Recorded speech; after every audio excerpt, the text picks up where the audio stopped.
Hey everyone, welcome back. This is another anime review. Anime that once again recently finished for the spring of 2013 or 14, and this was not a very good one. Now, a common complaint that will come up when people talk about this is that it basically rips off Familiar of Zero, which is an anime that I and a lot of other people loved, and it does. But that's not why I don't like it. Okay, there's nothing wrong with wanting to try to imitate something else that's really good. Too much of a good thing is never a bad thing. Okay, I guess I should say too much of a great thing is never a bad thing. Okay, and really the roles are just reversed between, like, the human is the one that uses magic, and the familiar is the other one, essentially. Although they don't call them familiars here, that's basically what she is. Okay, so, and also the gender roles are switched as well. Really, it was just poorly done. If they wanted to try to imitate Familiar of Zero, fine. The Familiar of Zero I thought was amazing. Yes, I'm one of the few people that actually really liked the second season as well. Okay. But seriously, at least do it right. And unfortunately, they failed at it. Dragonar Academy. Yeah, sorry I didn't say the name of it before. Dragonar Academy is basically the story of our main character, Ash Blake, who is a 16-year-old student at this, like, magic academy. Ash is known as a problem child due to the fact that his dragon, Pal, hasn't awakened, and his tendency to react violently to any perceived insult to his dragon. And his dragon, as he names it, is called Echo, who comes in the form of a little girl. For some reason, which they try to explain later on, but they really fail at that too, as to why she looks like that. And essentially, she's just your token tsundere, and he's your token spineless wimp. That's pretty much it in terms of those characters. Okay, and there's also Sylvia Lautréamont, who's the fourth princess of the Lautréamont Knight family and a Dragonar. Her pal is a white master dragon named Lancelot. And she's really the other of the three, like, central characters in the series. There's lots of other characters too, but not ones that are really worth talking about. Now, another common complaint of the series is the fan service. If there's one thing it was trying to take from Familiar of Zero, it was the fan service. Although I think the fan service here is even worse, if that's even possible. And I watched season 2. Season 2 got fucking ridiculous with the fan service, but if it's even possible, this series actually had more. And yes, it took the harem aspects of it as well. You know, because Ash's harem basically consists of Echo, Sylvia, who's also a tsundere, although not nearly as intolerable as Echo. Then Rebecca Rondel, who's a third-year student, third year and the student council president. Her dragon pal is a maestro named Q Chulane. And then there's Jessica Valentine, Rebecca's childhood friend, who sees her as her rival. And there's at least those four. I'm pretty sure there are some others, but I could be wrong though. Really, those are the main four that makes up Ash's harem, I guess you could say.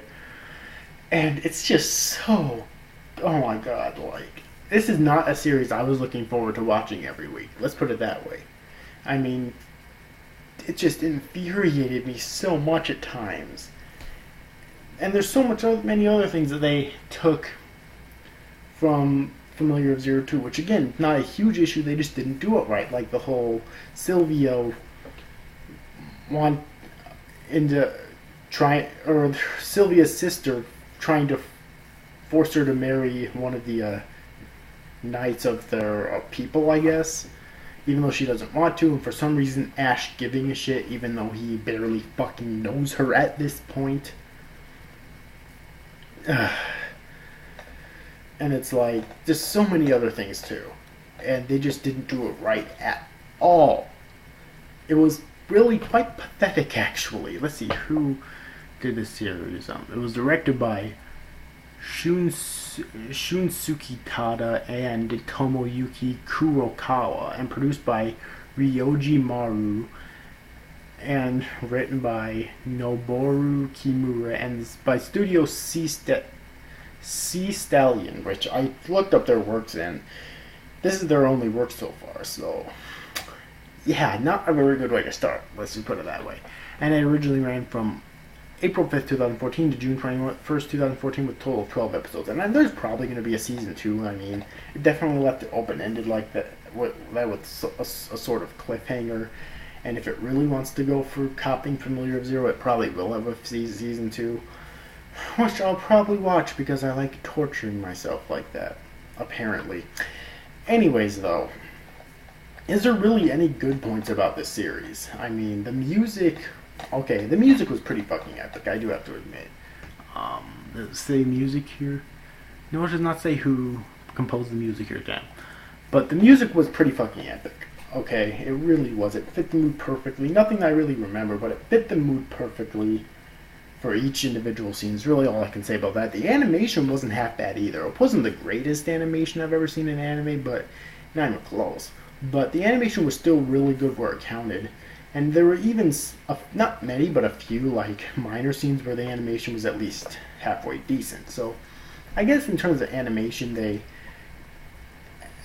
at least impressed a little bit there. And the art I'm not even going to talk about is so fucking generic and boring. The plot is clearly ripped from the Familiar of Zero, and they didn't even try to, and they didn't even do it right. It's like, really, the writing is really the weakest part of this series, I feel. It's just, I normally don't like to bring up the word generic when talking about something, because normally I don't give a shit if something's generic or not, okay? But I have no choice here. It's very generic. And it's not the good type of generic where, you know, due to the writing, you actually really love it. The plot's great, the characters are likable and well developed. No, it's not like that.